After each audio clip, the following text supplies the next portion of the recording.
What's going on, y'all? Jay here. Welcome back to another commentary video. Of course, you can see it's my voice over the motorcycle. Okay, can't be driving when it's out in this weather. All right.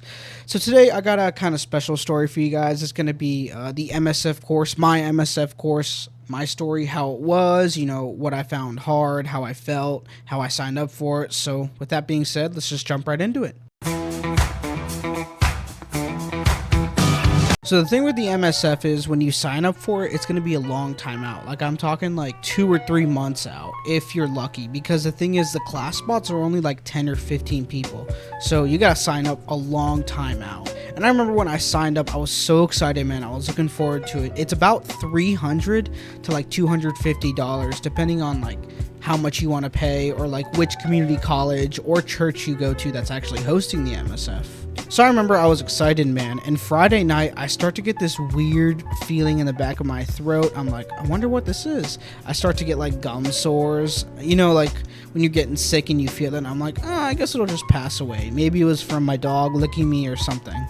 But no, bro, I wake up, bam, the next day, and I feel like a hot steaming pile of garbage. And it wasn't just normal sickness, like this was some kind of weird cold I got. And dude, I felt like trash. I felt like an absolute bag of trash, bro. All right. So freaking, I remember like my mom kept telling me, she's doing that thing that all moms do, like, oh, you know, stay home if you're feeling bad. I'm like, Mom, I paid $300 for this. You think I'm just gonna pee that down the drain? So nah, bro, you already know I dragged myself to the course, man. I literally dragged myself there. I pick up like Pedialyte, like just some pastries to get me through the day, man. And I show up to the course, show up to my community college, go inside, meet the instructors. They're actually really cool. It was this like this younger woman. She was like 29ish, and then there was like an older woman who was like 50, 55.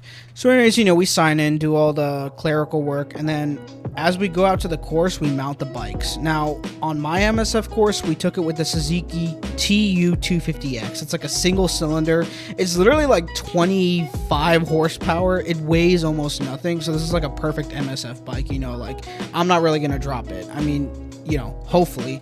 There was a girl in the class who dropped it, but I think it was just because she was a bit smaller. I mean, no hate to her, of course. I hope she's doing well.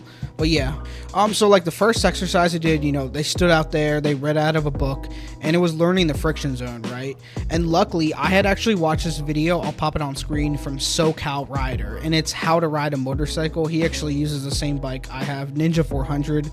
And he does such a good job of explaining it. I'm not sponsored by him or anyway. I'm just saying, like, that is one of the best videos to watch, because I must have watched that video about 6 or 7 times right before I did the course, because I was like, yo, I am not failing it. I want to be able to go in with some foreknowledge, because I remember I was talking to my coworker, and he literally told me, like, yeah, I used to ride bikes, dirt bikes, and when he was ready for the course, like, he already kind of knew what he was doing. And that seems to be the trend. There's a lot of people have dirt bike experience. Dude, my dad and my mom never let me get on one of those. So I was like, I was so jealous of those people who had dirt bike experience, because you already know how a clutch works. You already know how the friction zone works.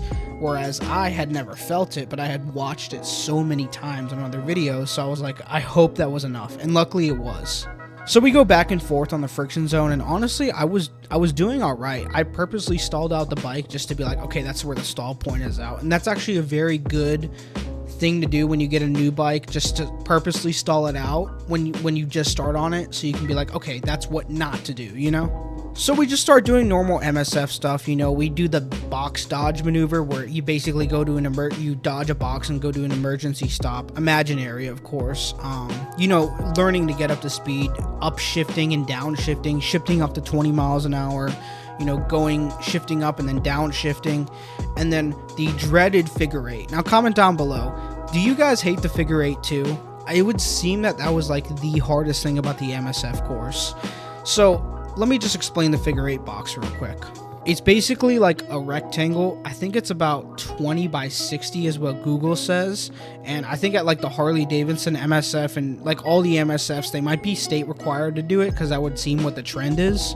So basically you have to go in to the rectangle, do a figure eight, hug the corner, and then go and do a figure eight in the opposite way. And it's just really confusing. Obviously, if you do it in person with a certified instructor, it's way easier, but you just have to like mental map it in your head, and that was the hardest thing, probably because I'm slow or something. But yeah, it was just really hard. Like, I was just doing it in opposite and reverse, and a lot of people were having trouble with that in the class too.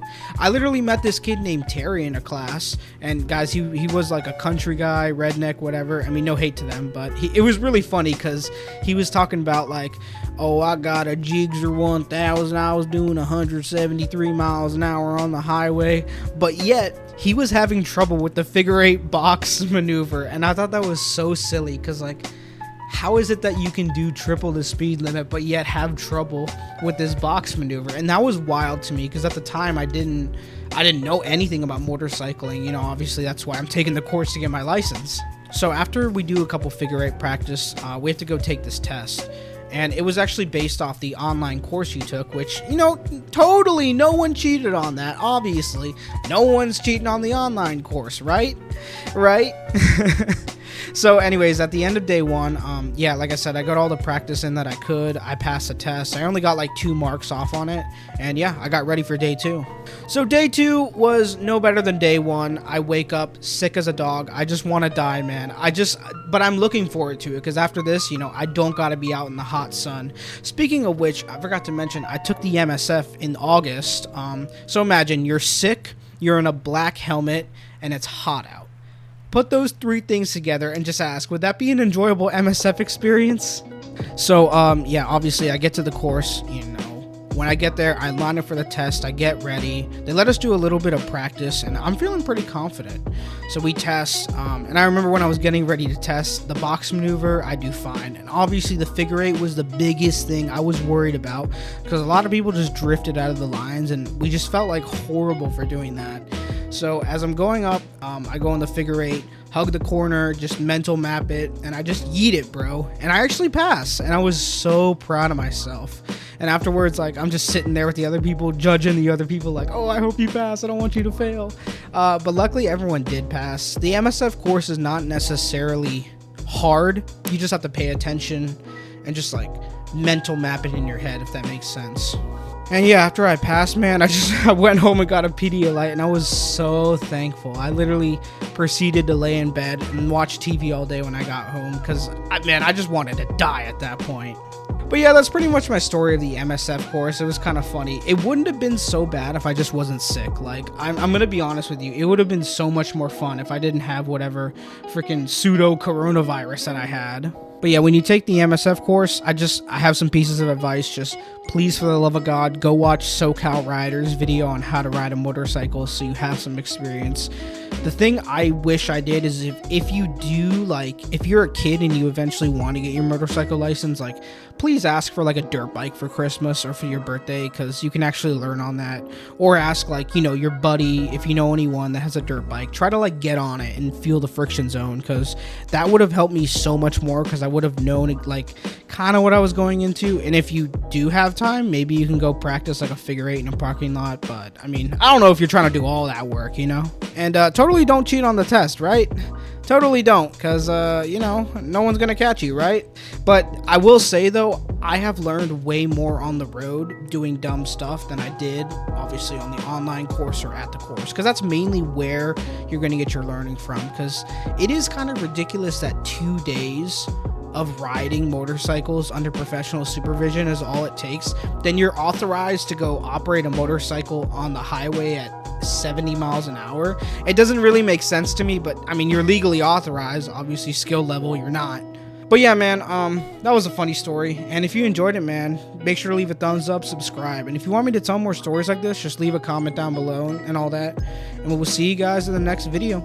Keep on riding.